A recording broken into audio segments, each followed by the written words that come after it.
आज हम आपकी जिस शख्सियत से मुलाकात करवाने जा रहे हैं, आप अल अमीन अकेडमी CSS के रूए रवां पीर ज़ियाउल हक नक्शबंदी हैं। आपने कम वसीला ख़ानदानों के ज़हीन बच्चों को CSS करवाकर बड़े-बड़े सरकारी ओहदों तक पहुँचाने का बीड़ा उठाया हुआ है। तो आइए मिलते हैं पीर ज़ियाउल हक नक्शबंदी साहब से। अल अमीन अकेडमी बनाने के पीछे आपके क्या मकसद कार फरमा थे? बिस्मिल्लाहिर्रहमानिर्रहीम। अल अमीन अकेडमी के पीछे जो हमारा एक बड़ा मकसद है वो ये हमने देखा मार्केट में कि माशाल्लाह पाकिस्तान में बहुत सारे वेलफेयर इदारे मौजूद हैं, रहेंगे इंशाल्लाह। तो हमने सारे इदारों को ये देखा कि वो क्या क्या कर रहे हैं। तो पता ये चला कि पाकिस्तान में सिंगल कोई ऐसा इदारा ट्रस्ट नहीं जो आम आदमी, गरीब, मुस्तहिक, जो होनहार बच्चियाँ और बच्चे हैं उनको कोई लुक आफ्टर करे ताकि वो भी ब्यूरोक्रेसी में आ सकें। तो मालिक की मेहरबानी से मुजीबुररहमान शामी साहब, सुहेल वड़ाई साहब, शाहिद कादर साहब और दीगर जितने भी हमारे दोस्त हैं उनकी मेहरबानी से ये इदारा चल रहा है। आपके इल्म में है हमारे 25 बच्चियाँ और बच्चे पहले उनकी एलोकेशन हो चुकी थी। अब ये 15-20 दिनों में माशाल्लाह 6 बच्चे हमारे तहसीलदार बने हैं नए और 2 बच्चे हमारे सेक्रेटेरिएट में उनकी 17वें स्केल में हुई है एलोकेशन। अभी माशाल्लाह LDA में असिस्टेंट डायरेक्टर 17वें स्केल में हमारा एक नौजवान आया है।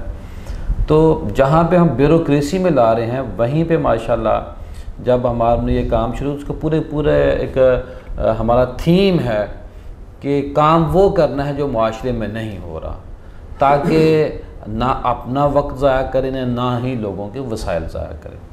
अच्छा, आपने कम वसीला जो तालिब इल्म हैं इनको तालीम देने का फ़ैसला क्यों किया? कि इस वक्त लोग कमाई कर रहे हैं ज़्यादा से ज़्यादा, CSS के जो तालीम दी जा रही है वो बड़ी महंगी है, तो आपने ये क्यों फ़ैसला किया? इसलिए तो किया कि जब मार्केट में जो कमर्शियल अकेडमी बहुत ज़्यादा हैं और जो गरीब घराने हैं उनको इस प्रोजेक्ट कह लें, इस इन्हीं के वेद कह लें, ब्यूरोक्रेसी के बारे में इल्म ही नहीं था। तो हम जब सेमिनार करते तो हम उसमें दोस्तों को कहते हैं कि अपने बच्चों को, अपने भांजों को, अपनी भांजियों को, भतीजों को, भतीजियों को भेजें ताकि उन्हें पता चले। आम आदमी जिन मार्केट में ये है ना कि पहले कि ब्यूरोक्रेट का बच्चा ही ब्यूरोक्रेट बनेगा, तो ये हम इस चीज़ को तोड़ना चाह रहे हैं कि होनहार, जहानत जो टाट सिस्टम है जो प्राइवेट सेक्टर पे यानी कि आम जो सस्ते स्कूलों से लोग पढ़ के आते हैं उनकी भी इंग्लिश अच्छी होती है, उनका भी जहन अच्छा होता है, वो भी ज़हीन और फ़तीन होते हैं। सिर्फ हम उनको पॉलिश करते हैं, उनको गाइड करते हैं, उनको रहनुमाई देते हैं। जब हमारे पास 5 से 6 महीने बच्चा रहता है तो जब वो आता है उसकी और पोजीशन होती है। जब 6 महीने हमारे पास रहता है तो फिर उसकी माशाल्लाह एक ग्रूमिंग हो चुकी होती है और वो अपने अंदर एक खुद एतमादी समझता है। ये आम घरों के बच्चियाँ और बच्चे हैं जिनकी एलोकेशन हुई है, क्या कि मुकाबला वही है, पेपर वही है, लेकिन जो मॉडर्न स्कूलों में बच्चे पढ़ने वाले हैं उनसे ज़्यादा नंबर। क्या साबित हुआ इससे कि सिर्फ हमारे माशरे में कदर नहीं है हमारे आम आदमी की, आम घरानों की। मैं ये नहीं चाहता कि रेडी वाला जो लगाता है, रेडी लगाता है, उसका बच्चा भी रेडी लगाए, या जो एक अपनी लगा के मशीन छोटी कपड़े सीती है माँ, वो उसकी बेटी भी वही कपड़े सिए। अभी मैं अर्ज़ करूँ, चंद दिन पहले मैं एक चैनल पे बैठा तो एक ऐसी बच्ची माशाल्लाह हमारे पास आई जो एक घर के अंदर सफाई करती थी, उनके बच्चों को लुक आफ्टर करती थी। तब उसने चैनल पे देखा तो वो हमारे पास आई, क्योंकि वहाँ मैट्रिक भी उसने उसी घर के अंदर किया, FA BA भी उसने उसी घर में किया। अब हमारे पास पढ़ रही है माशाल्लाह। तो अब इससे क्या होगा कि वो जो मासी जो कपड़े धोने वाली, बर्तन धोने वाली, अब वो ब्यूरोक्रेसी में आएगी। वो उसकी कदर भी है, वो उसको दर्द भी ज़्यादा होगा माशरे का कि भाई गुर्बत क्या होती है, गरीब आदमी के मसाइल क्या हैं। तो ये फ़र्क है, जब अमीर का बच्चा अफसर बनता है तो उसके दुख दर्द और चीज़ें हैं, लेकिन जो गुर्बत से निकल के वहाँ पहुँचता है उसे पता है कि मेरी माँ ने, मेरे बाप ने किस मुश्किल से मुझे पढ़ाया है, लिखाया है। और जब वो अफसर बनता है तो फिर माशरे में तब्दीली आती है और तब्दीली आ रही है इंशाल्लाह। अच्छा, अल अमीन एकेडमी कायम करने में क्या क्या मुश्किलात और मसाइल दरपेश हुए आपको, और इसको कितने साल हो गए? ये जी 7वां साल हमें शुरू हुआ। आपके ख़ुद इल्म में है, आप जल्लो मेरे घर में तशरीफ़ लाए थे आज से 4 साल पहले तकरीबन। तो ये 7 साल का सफ़र है। शुरू में तो दोस्त नहीं मानते थे कि ये नहीं हो सकता। जब हम लगे रहे, मेहनत की, ये जो जगह है ये भी हमारी किराए पे है, तो ये 6वीं जगह है हमारे पास किराए पे। तो मालिक की मेहरबानी हम स्लो लगे रहे, स्ट्रगल की, लोगों को कहते रहे और अल्लाह के हुज़ूर सजदा रेज़ हो के यही है हमारा कि ये जो एकेडमी है अब उन मुश्किलात से निकल चुकी है। शाहद कादर साहब माशाल्लाह आज सामने मौजूद हैं, तो ये इनका एक बहुत बड़ा रोल है। इस तरह और हमारे दोस्त दस्तों बाजू बनते जा रहे हैं। हमारा एक ही मकसद है इस एकेडमी का, अल अमीन एकेडमी का, कि जो बच्चा आता है वो किस्मत अपनी साथ लेकर आता है, हमने सिर्फ उसको ना वेलकम कहना है। हम अब देखिए हमारे पास पहले क्लासें फ्री थी, किताबें फ्री थी, अब हमारे पास बच्चों का हॉस्टल फ्री है, बच्चियों का हॉस्टल अब हमने ले लिया है। तो ये सारा मालिक की मेहरबानी से है। इस महंगाई के दौर में मुझे एक दोस्त ने कहा यार बहुत बड़ी बात है, इस महंगाई के दौर में तो अपना घर चलाना मुश्किल हो गया है, आप 100 बच्चों को लुक आफ्टर कर रहे हैं। तो ये सारा मुखैर हज़रात के तामन से है, जो लोग हमें मदद करते हैं, हमारे बच्चों की खातिर हमारे साथ खड़े होते हैं, उनके अल्लाह पाक जान और औलाद माल में बरकत अता फरमाए, उनकी वजह से चल। हम तो एक अमीन हैं, अमानतदार हैं, हम तो एक डिलीवर करने के लिए बैठे हैं। अल्लाह हमारा डिलीवर करना अपनी बारगाह में कबूल फरमाए जी। इस वक्त कितने तालिब इल्म ज़ेर तालीम, और क्या मुकम्मल तौर पर तालीम फ्री है? हमारे पास फ़ीस भी है लेकिन वो बहुत थोड़े हैं। हम चाहते हैं कि क्लास में किसी को ना पता चले कि किसने फ़ीस दी है, किसने फ़ीस नहीं दी। हमने मुफ्त का नाम भी स्कॉलरशिप रखा है। क्लास में सारा इक्वल माहौल है, किसी को ये नहीं पता होता किसने फ़ीस दी है या नहीं दी, ये हमें पता होता है। फिर मैं बच्चों को अलग से उनको मिलता हूँ। एक बच्चा अगर ख़ुद बताए तो उसकी मर्ज़ी है। हम एक बच्चे की प्राइवेसी जो है दूसरे बच्चे से शेयर नहीं करते। अपने जो हमारा स्टाफ है एक हद से ज़्यादा उनसे हम शेयर नहीं करते, उनको हमने पाबंद किया हुआ है। तो ये सारा अमल जो है ये खिदमत खल्क़ का है। हम फ़ीस वालों को भी वेलकम कहते हैं। हमारे पास कई ऐसे बच्चियाँ और बच्चे आए हैं जो कमर्शियल एकेडमी में पढ़ कर आए हैं लेकिन वहाँ मुतमिन नहीं हुए, वो यहाँ आकर पढ़े हैं, क्योंकि हम जो टीचर हैं हमारे, हम उस पर कोई कंप्रोमाइज़ नहीं करते। असल चीज़ तो टीचर हैं जो पढ़ाने वाले हैं। तो हमारे पास इस वक्त माशाल्लाह तमाम यूनिवर्सिटीज़ के जो टीचर हैं हमारे पास पढ़ा रहे हैं। अच्छा, फैकल्टी जो आपके पास आती है क्या आप उनको पे करते हैं? अल्हम्दुलिल्लाह जी, हमारा रिटर्न एक फ़ैसला है हमारी एकेडमी का, हम किसी टीचर से मुफ्त नहीं पढ़वाते, क्योंकि वो टीचर्स को हम पे करेंगे तो अच्छा वो पढ़ा सकेगा। जब हम उसे पे नहीं करेंगे तो वो सुस्ती करेगा, जब वो उधर सुस्ती होगी बच्चे सुस्ती करेंगे, फिर रिज़ल्ट के ऊपर हमारा असर आएगा। अब देखें हमारा पिछला जो 2021 का PMS रिज़ल्ट 16 असिस्टेंट कमिश्नर का माशाल्लाह एक बैच में बन जाना। अभी 23rd से जो PMS का पेपर शुरू हो रहे हैं उसमें एक अच्छी खासी हमारी तादाद गई है।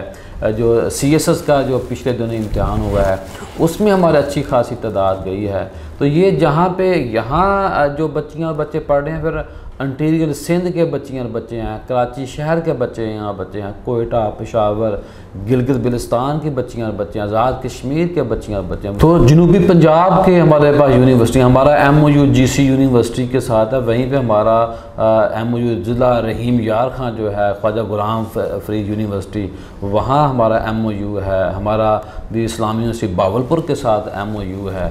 हमने लाहौर की यूनिवर्सिटियों के साथ भी MOU किया है और भी करना है, लेकिन हम तरजीह जनूबी पंजाब को दे रहे हैं कि वहाँ एक जो एहसास कमतरी है उसको ख़त्म करने की कोशिश की जाए। हम यूनिवर्सिटी के साथ यही कहते हैं कि हमने लेना आपसे कुछ नहीं, हमने देना है।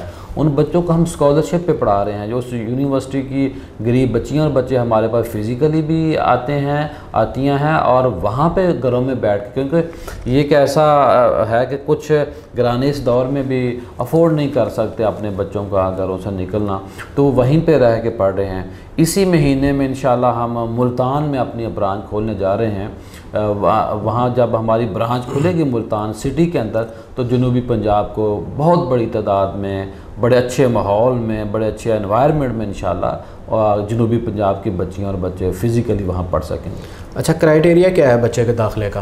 क्राइटेरिया तो वही जो गवर्नमेंट की शराइत हैं। सिर्फ हम जो बच्चा हमारे पास पढ़ता है, हम 15 दिन उसको जब खुद पढ़ाते हैं, फिर उसी में से हम बच्चों का एक टेस्ट लेते हैं ताकि हमें पता चल जाए कि अगर ये 15 दिन बच्चे ने जो टीचर ने पढ़ाया है उसको ठीक तरह पढ़ रहा है, उसकी इंग्लिश ठीक है, इसकी इस्लामियत ठीक है, इसकी पंजाबी ठीक है, इसका उर्दू ठीक है, इसका करंट अफेयर ठीक है, इसकी जो पाक इंडिया हिस्ट्री है उसके ऊपर ग्रिप है, इंटरनेशनल जो जितने भी रूल्स हैं उनको ये जानता है। जो 15 दिन में हमने इसे पढ़ाया है, इसने उन 15 दिनों की जो पढ़ाई है उसको किस तरह पिक किया है।